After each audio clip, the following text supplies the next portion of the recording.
October 11 വിശുദ്ധ John 23 മനുഷ്യജീവൻ എല്ലാ മനുഷ്യരും ബഹുമാനിക്കണം.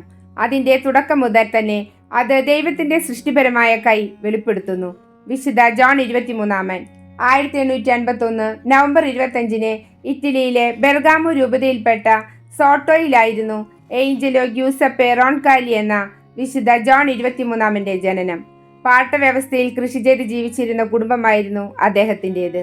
ക്രിസ്തീയ കുടുംബാന്തരീക്ഷവും ഫാദർ ഫ്രാൻസിസ്കോ റെബൂസിനിയുടെ കീഴിലെ ഭക്തി നിർഭരമായ ഇടവക ജീവിതവും വഴി ഏഞ്ചലോയ്ക്ക് അതിശക്തമായ ക്രിസ്തീയ വിശ്വാസ പരിശീലനം ലഭിച്ചിരുന്നു. 1892 വിശുദ്ധൻ ബെർഗാമോ സെമിനാരിയിൽ ചേർന്നു. അവിടെ വെച്ചാണ് ആത്മീയ കുറിപ്പുകൾ എഴുതുന്ന പതിവ് വിശുദ്ധൻ ആരംഭിച്ചത്. ഇത് അദ്ദേഹത്തിന്റെ മരണം വരെ തുടർന്നു. ഈ കുറിപ്പുകളെല്ലാം കൂട്ടിച്ചേർത്താണ് ഒരു ആത്മാവിന്റെ കുറിപ്പുകൾ എന്ന ലേഖന രൂപത്തിലാക്കിയത്. ബെർഗാമോ സെമിനാരിയുടെ ആത്മീയ ഡയറക്ടറായ ഫാദർ ലൂയിജി ഇസാച്ചിയുടെ നിർദ്ദേശപ്രകാരം 1896 വിശുദ്ധൻ ഫ്രാൻസിസ്കൻ സഭയിൽ ചേർന്നു. 1897 മെയ് 23 അദ്ദേഹം അവിടുത്തെ ജീവിത നിയമസംഹിതകൾ തയ്യാറാക്കി. 1904 ഓഗസ്റ്റ് 10 റോമിലെ പിസ ദെൽ പോളോയിലെ മോണ്ടെ സാന്റേ സാന്താ മരിയോ പള്ളിയിലെ പുരോഹിതനായി അഭിഷിക്തനായി. 1915 ഇറ്റലി യുദ്ധത്തിലേർപ്പെട്ടപ്പോൾ സൈന്യത്തിലെ മെഡിക്കൽ കോർപ്പിൽ സർജന്റായി നിയമിതനാവുകയും മുറിവേറ്റ സൈനികർക്കുള്ള സൈനിക പാതിരിയായി സേവനത്തിലേർപ്പെടുകയും ചെയ്തു. യുദ്ധം അവസാനിച്ചപ്പോൾ യുവാക്കളുടെ ആത്മീയ ആവശ്യങ്ങൾ നിറവേറ്റുന്നതിനായി ഒരു വിദ്യാർത്ഥി ഭവനം തുടങ്ങിവെച്ചു. 1925 പിയൂസ് 11 പാപ്പ വിശുദ്ധനെ ബൾഗേറിയയിലെ അപ്പസ്തോലിക് വിസിറ്ററായി നിർദ്ദേശിക്കുകയും അരിയോപോളിസ് രൂപതയുടെ എപ്പിസ്കോപ്പേറ്റായി ഉയർത്തുകയും ചെയ്തു. അദ്ദേഹത്തിന്റെ അപ്പസ്തോലിക സന്ദേശമായി അദ്ദേഹം തെരഞ്ഞെടുത്ത അനുസരണയും സമാധാനവും പിന്നീടുള്ള ജീവിതം മുഴുവനും വിശുദ്ധനെ നയിക്കുന്ന സന്ദേശമായി മാറി.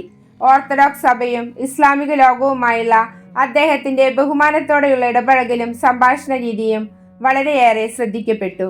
1958 ഒക്ടോബർ 28 ജോൺ 23 എന്ന നാമധേയത്തോടെ വിശുദ്ധനെ മാർപ്പാപ്പയായി തെരഞ്ഞെടുത്തു. 5 വർഷം നീണ്ടുനിന്ന അദ്ദേഹത്തിന്റെ പാപ്പാ ജീവിതം വഴി ലോകം മുഴുവനും സൗമ്യനും ഊർജ്ജസ്വലനുമായ ഒരു നല്ല ഇടയന്റെ ചിത്രമാണ് സമ്മാനിച്ചത്. തടവുകാരെയും രോഗികളെയും സന്ദർശിക്കുക വഴി കാരുണ്യത്തിന്റെ ക്രിസ്തീയ മാതൃക ലോകത്തിന് തുറന്നു നൽകി. അമ്മയും അധ്യാപികയും എന്ന തലക്കെട്ടിൽ ക്രിസ്തുമതവും സമൂഹ പുരോഗതിയും എന്ന വിഷയത്തെപ്പറ്റിയുള്ള അദ്ദേഹത്തിന്റെ ഇടയലേഖനം ലോകമെങ്ങും വളരെയേറെ അഭിനന്ദിക്കപ്പെട്ടിട്ടുള്ളതാണ്. വിശ്വാസികൾ അദ്ദേഹത്തിന്റെ നല്ല നന്മ ദർശിച്ചതിനാൽ നല്ല പാപ്പ എന്നാണ് വിളിച്ചിരുന്നത്. ക്രിസ്തുവിൽ അഗാധമായ വിശ്വാസവും ക്രിസ്തുവിനെ പുൽകുവാനുള്ള ഉത്കടമായ ആഗ്രഹവുമുള്ള വിശുദ്ധ ജോൺ 23 പാപ്പ 1963 ജൂൺ 3 ക്രിസ്തുവിൽ അന്ത്യനിദ്ര പ്രാപിച്ചു. മാർപ്പാപ്പ പ്രതിനിധികളുടെയും ക്രിസ്ത്യൻ ഐക്യത്തിന്റെയും 2ാം വത്തിക്കാൻ കൗൺസിലിന്റെയും മധ്യസ്ഥനാണ് വിശുദ്ധ ജോൺ 23. നമുക്കും അദ്ദേഹത്തോട് പ്രാർത്ഥനാ സഹായം യാചിക്കാം.